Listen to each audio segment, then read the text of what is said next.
Hi, this is Carrie Brownstein. This is DJ Premier. This is Darren Aronofsky. You got the RZA right here. Rose McGowan. Radiohead. Aisha Tyler. Tribe Called Quest. Fred Armisen. Prince Paul. Javier Munoz. Seth Meyers. Frankie Cosmos. Flying Lotus. Hi, we're Chaim, and you're listening to the Talkhouse Podcast.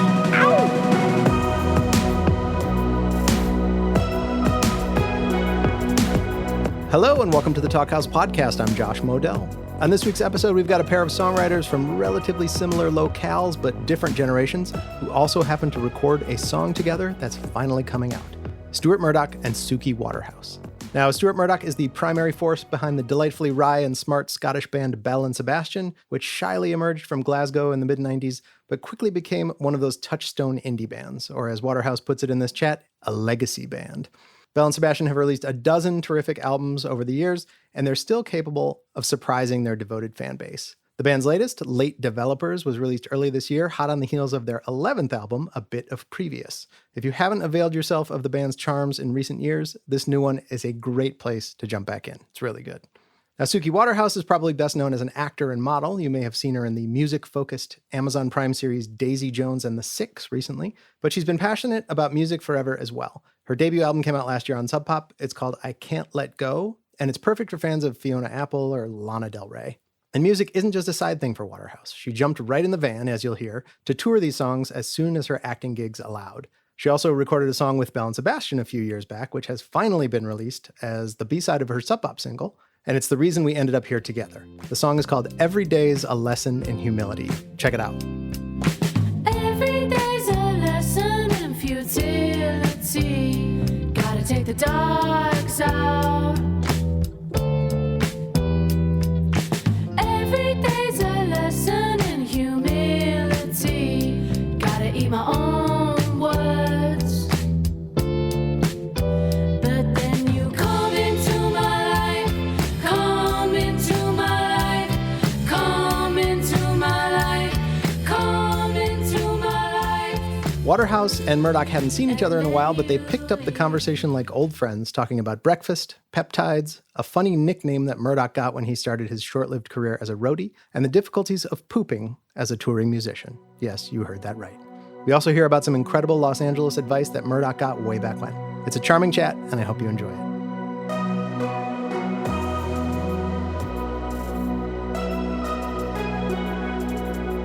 So have you had breakfast yet? I haven't had breakfast yet. No, I'm going to be completely honest.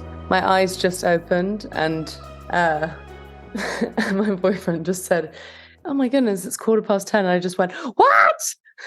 and I literally just ran here. So no, I haven't had breakfast yet. It would be nice if somebody brought you something. I was separated from my breakfast this morning for a number of hours, and it was a little bit annoying. I went to see a Banksy. You know Banksy? Mm-hmm. Yeah. He has his first exhibition in Glasgow, and I wasn't going to go, and my wife was going, and then she says, "Come with me." And I said, "I haven't had breakfast yet," and I grabbed breakfast, but they wouldn't let me eat it in the place, so I had to. Of course, I had to go round, and I was going. Everyone's going, "Wow, this Banksy is great," and I was thinking it would be much better with a almond croissant inside me. You're a croissant person. Yeah, I can be a croissant person. Yeah. A coffee and a croissant person. I've been trying to improve my breakfast from like kind of sugary cereals. I've been trying to like level out the glucose levels. I've been trying to have like toast, cream cheese, and salmon is sort of like a good option for which I was surprised by actually. That breakfast is good for you. It's good. It's stabilizing. But bad for the salmon. But, wait, Stuart, I forgot. Wait, are you? No, I'm not veggie. But are you not? No, I eat the salmon too. I commiserate with the salmon, but I eat the salmon. Okay, you do eat the salmon. I feel for my brother salmon, but it's such a thing these days. Everybody's trying to ram salmon down your throat. I watched the documentary and the whole thing about what we're doing to the sea, how much salmon we're having. It's not good. You can't eat anything though without making a political statement. You know, I was going to say avocados, but then they're endangered as well. Maybe we should just stick with croissants. Yeah.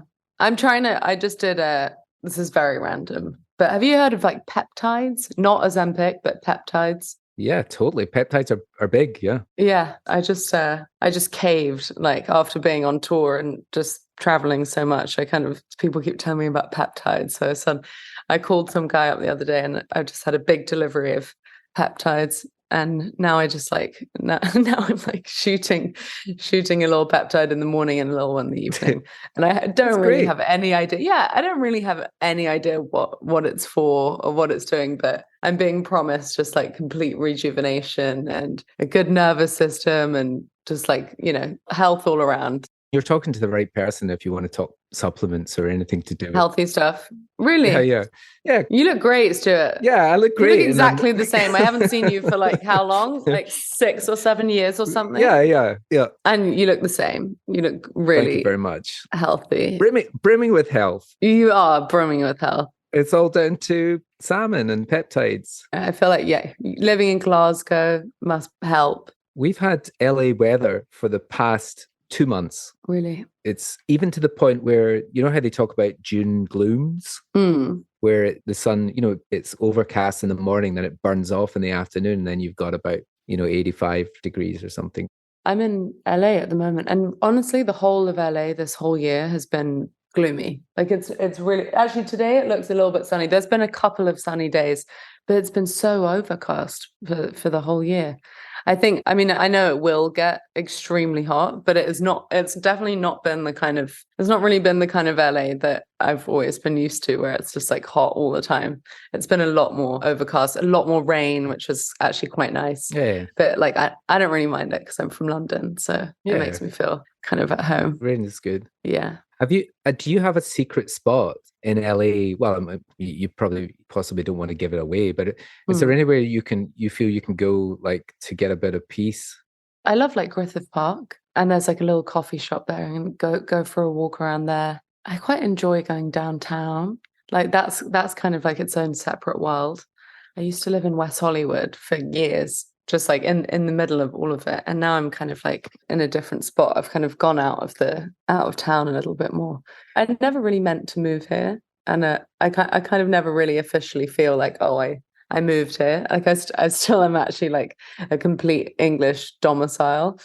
So I just have like a visa, and I just, it's always just been like, oh, I just go to LA, and it's suddenly like, no, I feel it's pretty, like it feels pretty permanent, and I always end up coming back here. But I think it is that thing where it's actually quite easy it's quite easy to isolate here, and especially when I'm like not back for that long all the time, it's quite good. Like I can kind of just sit in the house for like a week until I have to go somewhere else, and just and it's very welcome, that sort of like isolation, until you get a bit stir crazy and then you have to leave. Yeah, I like it. Have you spent much time here?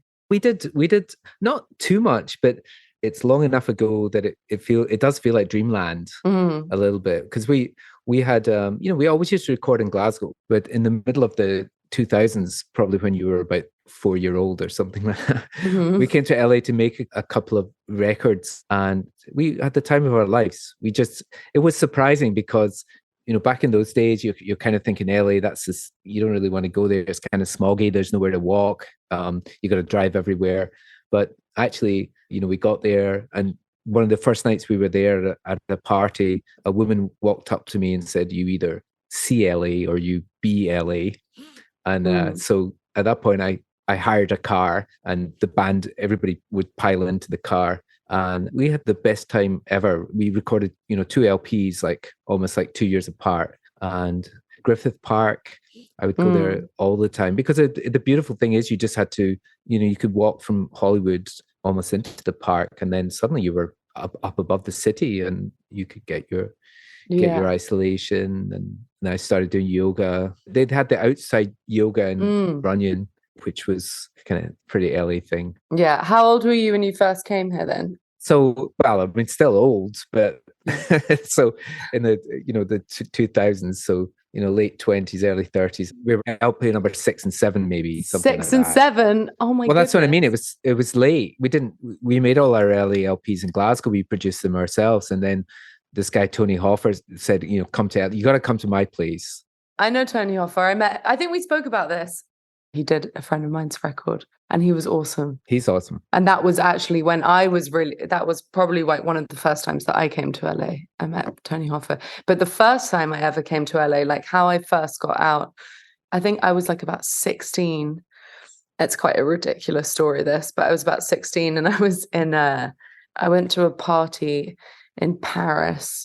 I shouldn't have really been there, and I had no reason to really be there, but I was at a party with my friend, and somehow somehow we got backstage. It was like a fashion week party. I wasn't even like in the fashion week or whatever, I don't think. And there's a hilarious footage of us. But anyway, a lady from the owner, Laurie Stark, from a brand called Chrome Hearts, was there, and like Pamela Anderson was there, and like all these kinds of people. And she kind of just like took a liking to me. We really got on, and she had a campaign that she used to shoot the photos for Chrome Hearts, which is like this very LA kind of rock and roll brand. And anyway, then she was like, come to LA and we'll put you in the campaign.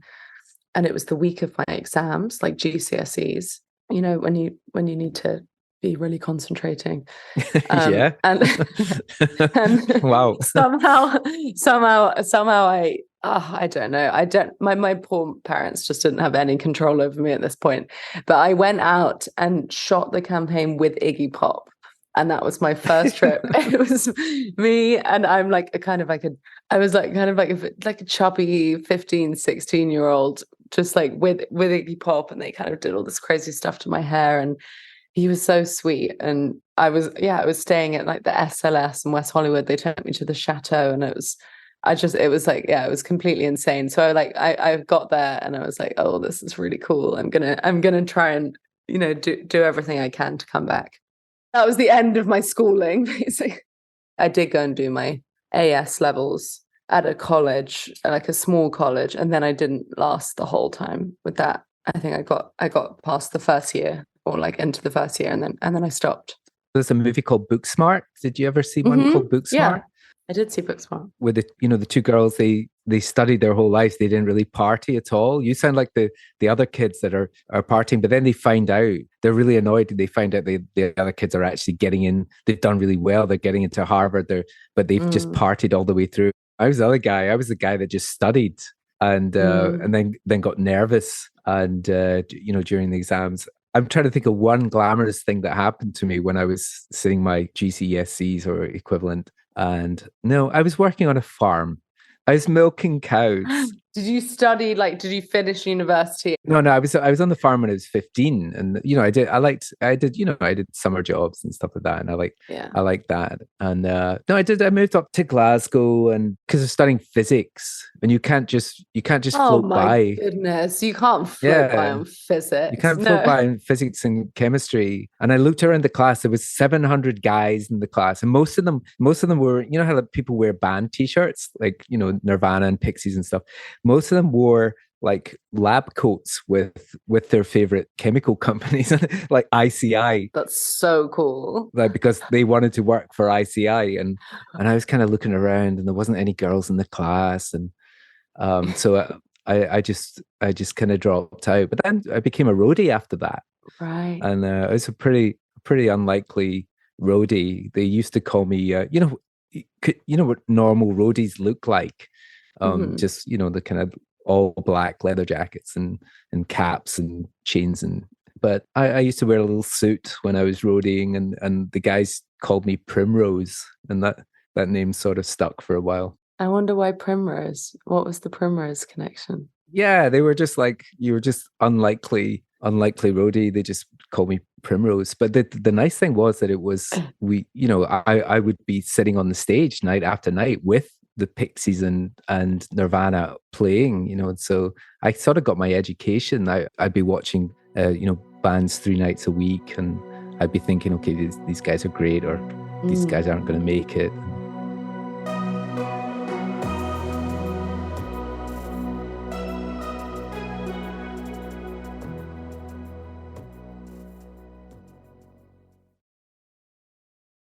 So what's it like? Have you got a band now? Or do you pick up with various musicians on the way? I have a band now that I tour with. They're all from LA, which is funny. Everyone's like, why is your band not English? I'm like, I have an American band. But I have everyone's great, and everyone has their own projects as well. So yeah, they're all fantastic. It's called Jane Noise. I've got Amelia Schmier from Stereo Jane, and I've got Michael Motorcycle, and they all know each other. They all know, like Raj, who I met, who's Jane. When we were writing together, he grew up with Michael, and then they know Amelia as well. So I wanted to have them, at least, them know each other, even if I didn't know all of them super well. But I knew Raj pretty well. We started doing shows. I think we did 2, and then we went out on the road with Father John Misty for 2 months, and we went straight into Red Rocks, Radio City Hall, like just these massive, massive venues. It's just so insane going straight to do those kinds of venues.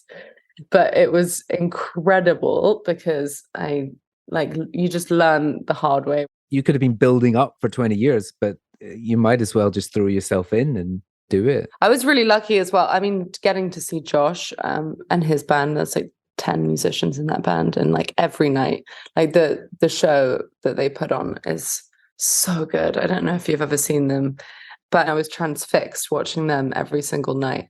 And we kind of piled up into a van for 2 months in like the crazy heat of July. Like I think it was it was 2 months. It was boiling hot, like so hot that I think people were like pretty much like growing fungus out of their hands, and some of us fainted. It's just disgusting. Like I didn't even want to, like it's just absolutely gross. And we had this it was like a van that also like had a toilet in it, that the toilet exploded at some point. We had to like leave it, evacuate. So many lessons, like people can't poop in the toilet. It's gonna go people wrong. Just don't know. They just don't know. People just don't know. No. I had to poop in a bin bag. Oh no! On the way into Paris, Oh, because you couldn't on the bus, and you can't even get off. Yeah, you can't. And we were stuck in this traffic jam, and I was due on a French TV news channel, and there was, and then I had to get off the bus and look smart at 10 in the morning for French TV. Oh. But have you actually had to tour on a bus yet, or is the van the closest thing? Have you slept on the bus? So I did van last year for July and August with Father John Misty, and then I just went on my first headline tour in January and February. I did a little one in Europe right before that. But the January and February one, it was winter. I mean, I basically did the whole run in the cold.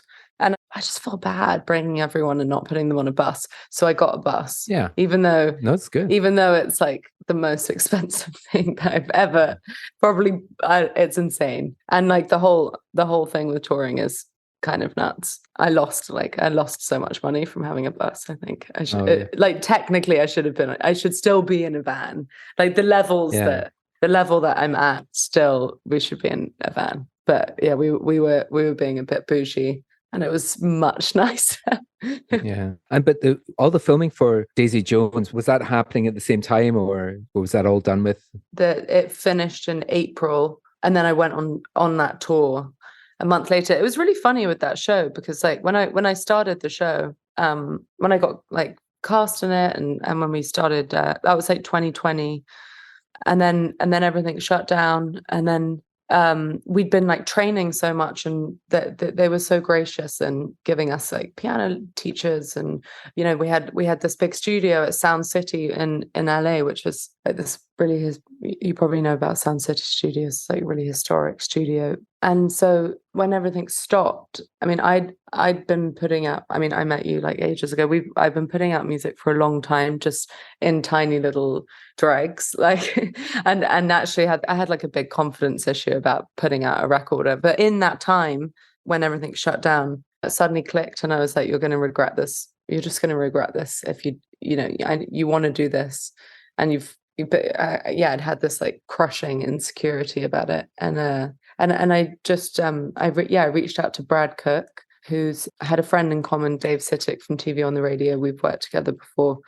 And he was like, yeah, if you can get yourself out to North Carolina, come with all your songs. I had songs in all these different kinds of forms, like voice notes, and someone will finish and And we like ripped everything up, started from scratch on the production, and then, yeah, had the record.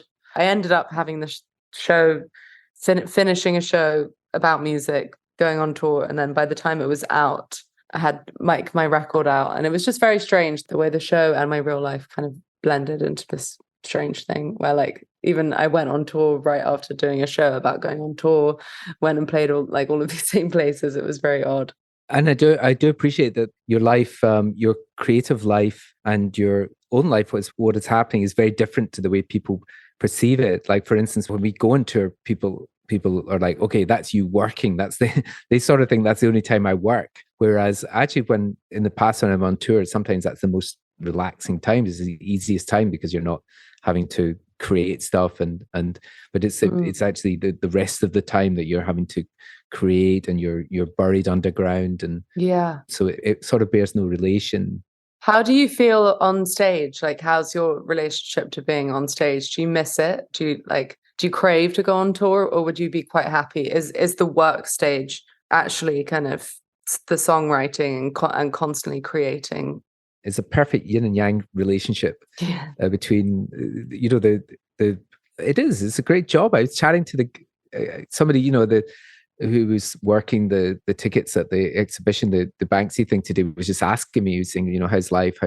And I was saying, I can't complain. I've got a great job. Yeah. Because, you make stuff, and then when you get bored of making stuff and looking at the rain in Glasgow, you go on tour, and then you get out there and you get that out your system, and for me, it's a completely different energy, and I love it like nothing else. There's jeopardy in it. I've got kind of health things going on. I actually had to cancel a bunch of tours. I've always had health things since the band started, and I've sort of got away with it. So there's always jeopardy to do with going on tour, because it can be quite stressful. But if it's going good, there's nothing like it. I'm a different person. I'm born to it. When I'm at home, I'm like a boring 50-something-year-old, 55-year-old, guy, and my kids won't even let me sing in the house. Because they think I'm a jerk. And then, when you get on stage, you can be 25 again, and I don't fucking care. Yeah. And there's just nothing like it. I love it. Yeah. I just did Bonnaroo, and I couldn't believe how many people would come to the show. And I walk around, I'm like so excited to get on stage, and I'm side stage, and everyone's like, everyone's like super excited. And then just like nothing works for like 35 minutes. There's everything has been patched incorrectly. Like, you're at a festival, so this changeover is difficult. And I'm kind of just like that level of, I'm like so anxious. I'm anxious for everyone out there. I'm like feeling bad. And then as soon as suddenly it was just like go after about 35 minutes.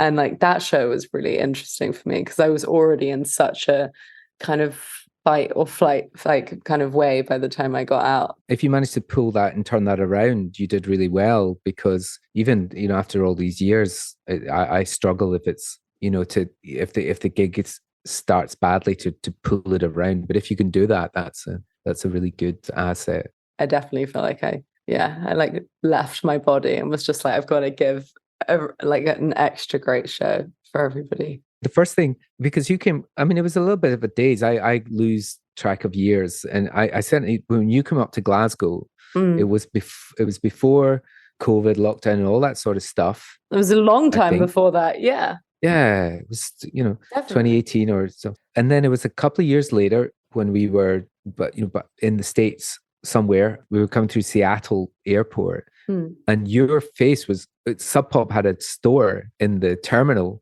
And you were plastered all over we were like, whoa, Suki just happened. What the hell? How cool is that? Sub Pop. Yeah. So totally. Sub Pop were repping me good on the cover of their store. That's good to know. Yeah. There's such a sweet label. I got very lucky being with them. I don't quite know how I convinced Sub Pop to sign me, but somehow that happened.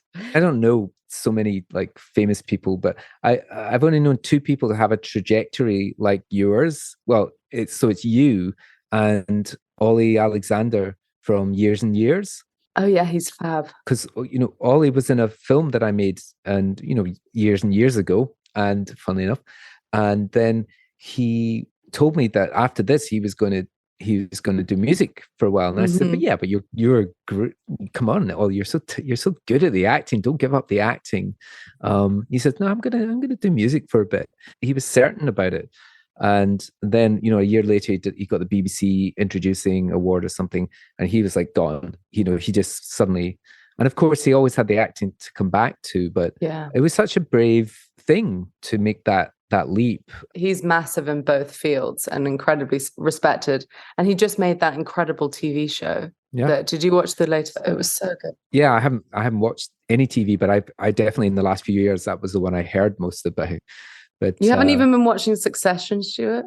I didn't watch anything. I get the two kids and it's hard to they go to bed really late. Yeah. And so I don't have any kids. Kids. So like I have to, it's literally like Sunday night, 9 o'clock. Like we have to be watching the shows. I watched I watched a lot of movies and shows in my life. So I'm of course. And you're also a director and you know a lot about films. So. But this is my time to kind of miss out. And the best media thing that I'm doing is just snuggling with my kid, and we listen to Audible, we listen to the talking books while he falls asleep. And I don't mind because I always pick them, and then he falls asleep and I get to listen to the kids' books that I loved when I was little. Oh, that's perfect. Yeah, that's actually that's so ideal. That's great.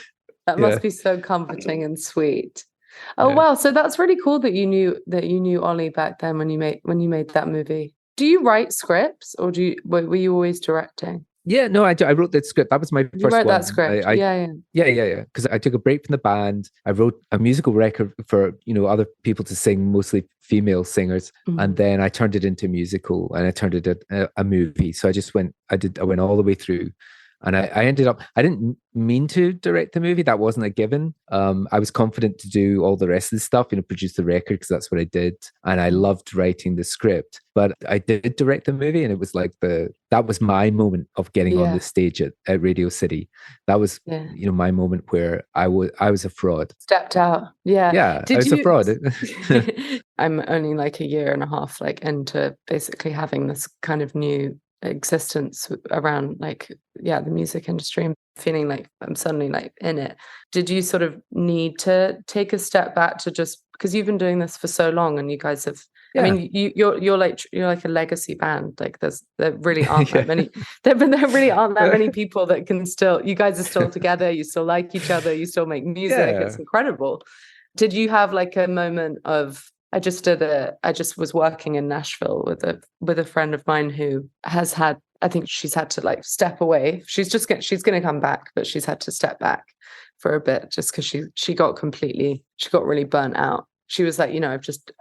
All I've done is do this, and I think the social media aspect of it now, it's also like a whole other job. If you're on TikTok and you're on Instagram and and your label's pushing you to do that, you probably tell them to I'm in a lucky situation, I'm because I'm flying below the radar. I can I kind of do what I want, and but it's nice. Yeah, it's nice. I was 10 years into the band, and I'd been working the band for 10 years, and I was like, it's a long time. Yeah.